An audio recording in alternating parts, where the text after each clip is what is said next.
stuck here. The cops won't bother me.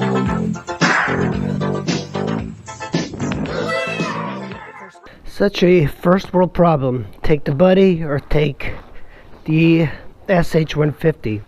I'm deciding to take the sh150 just because I haven't ridden it like in a week. Yeah, the sh is a superior ride, but it is, you know, bigger. It looks physically bigger when you get it right next to the Buddy 125. And I also worry about this getting stolen because this one's just so much more expensive. Yeah, this thing feels so much smoother and so much more powerful than the Buddy. And the best thing about this is that, you know, it's just so smooth because of the fuel injection. It makes this thing operate as if it's not from the 19th century. It really is a very smooth bike, and it's got so much more leg room. So physically, this is a better scooter for taller people. The sh, of course, is much more expensive. Even, well, you can only get them on the used market because they only made them for 1 year. So you're basically paying close to $2,000 for one of these. $1,800 really if you're lucky. And the Buddy, you can get them left and right for about $1,000. $1,000, $1,200, you can get a pretty decent one. But the ride quality on the sh is so much better. I mean, this thing just feels so much smoother. It's a little bit bigger, but it doesn't really look too big, so you can still get away with parking on the sidewalk. And for me right now, that's probably one of the more important things to have, is the ability to park on the sidewalk. If you're riding the Buddy 125 or anything with the small wheels really, and you come up on a ripple on the road like that and you're not paying attention, because they are all over the place. And when you live in a large metropolitan area, the roads are in terrible shape. So just yesterday on my ride to work, I hit 2 sections, and the 2 sections sent me flying. I mean, I had both my hands on the handlebars, luckily. But if I had one, I think I would have crashed. And my hands almost came off the handlebars just from hitting a small ripple. Just a tiny little ripple on the road. This guy's singing the last here. I hate it when they just want to make U-turns everywhere. One of the problems is that the Buddy is way too fast, and I think like you have to kind of limit the speed on bikes that have 10-inch wheels. Going 50 miles an hour on 10-inch wheels is crazy. Right now I'm going 50, so the Buddy can go this speed. This one can go much faster. I can really push it, but the problem is you don't want to push that little tiny scooter because the wheels are dangerously small, and that bike is meant for city riding, or if you ride the way I ride, you need to be sure you know the roads really well and you know where the bumps are, which kind of like, it's one more thing to be concerned about. The 10-inch wheels are so much more fun to ride. You know, it's kind of hard to justify it. You know, you're getting like little tiny wheels for that seem to be very unstable, but they turn in so much quicker. Like it feels like it's a bicycle instead of a scooter. This one, when you turn, it feels very familiar to a motorcycle.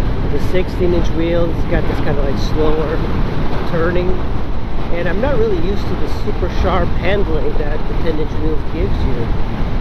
But I don't know, the 10-inch wheels are kind of like a novelty for me. So I think a lot of scooter riders that have a lot of experience, they might really enjoy the 10-inch wheels. I don't know, it might be an old school thing.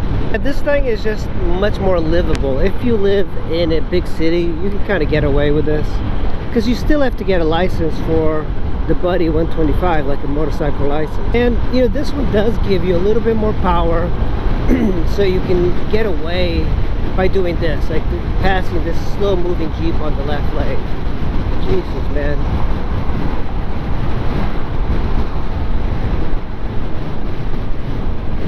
And on the Buddy, you can't really do that. You know, it's that speed going from 0 to 60 that's really important. And this one, because the engine is just a little bit bigger. It's got more power throughout the rev range. All these bumps on the road, I feel these on the Buddy 125. It's like, why? It just translates to so much frustration for me, because if I'm like following a car a little bit too close, like I'm doing this guy, it feels like if you hit anything that you're not preparing for, you're gonna have a bad time. Another thing that this bike has is that trip meter. Now, it's not a big deal, but it does make a difference, because I know they know how to build trip meters. I mean, trip meters have been around for a very long time. Actually, the Buddy is probably the only bike I've ever seen that does not have a trip meter. It really puzzles me to just even wonder why a manufacturer maker, what the heck? Yeah, a trip meter wouldn't kill genuine to put it on this little tiny Buddy. It's not like it's going to be a major expense, you know. It's just a trip meter, you know, so we can reset it, so we know how many miles we've done on the gas tank in case the fuel gauge stops working. Well, here's another good thing about genuine. They use parts from GY6 scooters, so I think everything is kind of like interchangeable. So if you get like those Chinese parts, I was looking up the carburetor, like a GY6 carb, like the one it's got on there. It is $20-something, but the stock one was like $200. Oh yeah, the brakes on this are superior to the Buddy by a long shot. Not only they're superior, they're also link braking. So there's that scooter guy. I saw that scooter guy a while ago. I rode with him. Shit, I think I'll catch up with him. What was I saying? The scooter guy passed me. That's funny. That guy must work downtown and live in Silver Spring. What is my scooter guy here? He's the one that like really lane splitted right up to the front through the construction zone. I see the scooter guy. I see him. There he is. Ah. I'm gonna follow him. Look at him lane splitting like a crazy guy. Look at that, he's riding on the sidewalk like a boss. That is awesome. Man, you can get away with a lot of stuff. Man, he's just going on the sidewalk. Good for him. I'm not that ballsy. God damn it. That scooter guy evaded me again. I can't believe he just went on the sidewalk. That's awesome.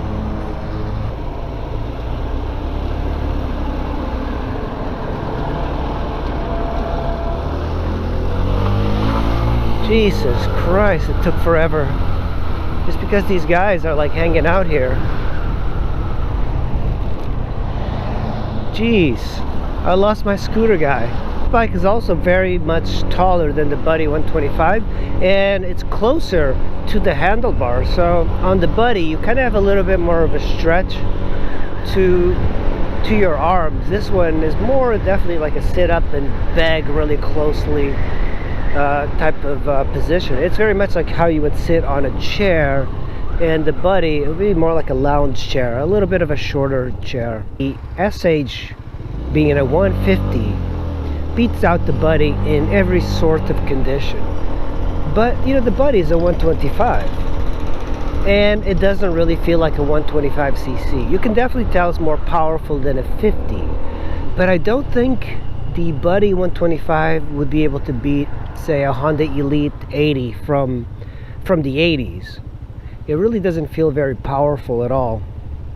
But this one, even though it's a 150, it feels more like it's a 200cc. I think it's the engine in the Buddy 125 that's a little bit on the slower performing side. I've heard very good things about the Buddy 125. It's very simple.